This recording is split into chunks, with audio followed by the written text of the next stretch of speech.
اللہ کے حبیب علیہ الصلوۃ والسلام نے ایک بار صحابہ کرام سے سوال کیا، بتاؤ مفلس کون ہے؟ اچھا یہی سوال میں اگر آپ سے بھی کر لوں تو مفلس کے بارے میں تو لوگ ہی کہتے ہیں وہی مفلس ہے جس کے پاس پیسے نہ ہوں، ہے نا؟ ایسا ہی ہے. تو صحابہ کرام نے بھی یہ جواب دیا، حضور جس کے پاس درہم و دینار نہیں ہے وہ مفلس ہے.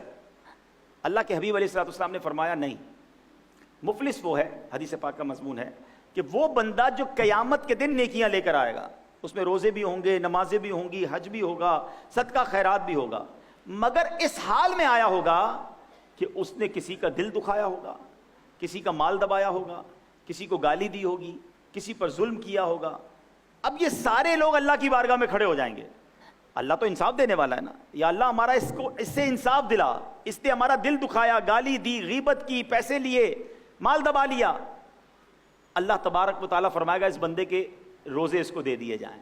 ایک بندہ روزے لے جائے گا، ایک بندہ نمازیں لے جائے گا، ایک بندہ صدقے لے جائے گا، ایک بندہ حج لے جائے گا.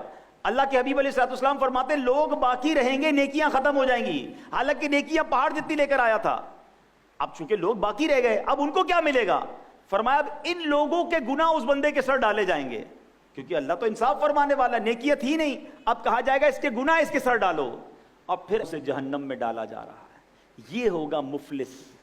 اب طے آپ نے کرنا ہے اور میں نے کرنا ہے کہ قیامت کے دن مفلس ہو کر اٹھنا ہے یا اللہ کا ایسا بندہ ہو کر اٹھنا ہے کہ لوگ اس کے لیے دعائیں کرنے والے ہوں کہ یا اللہ یہ ہمارا عہدیدار تھا، ہم جب جاتے تھے ہماری خیر خواہی کرتا تھا، ہم سے محبت سے ملتا تھا، مظلوموں کے کام آتا تھا، ہماری تکلیف کو اپنی تکلیف سمجھتا تھا.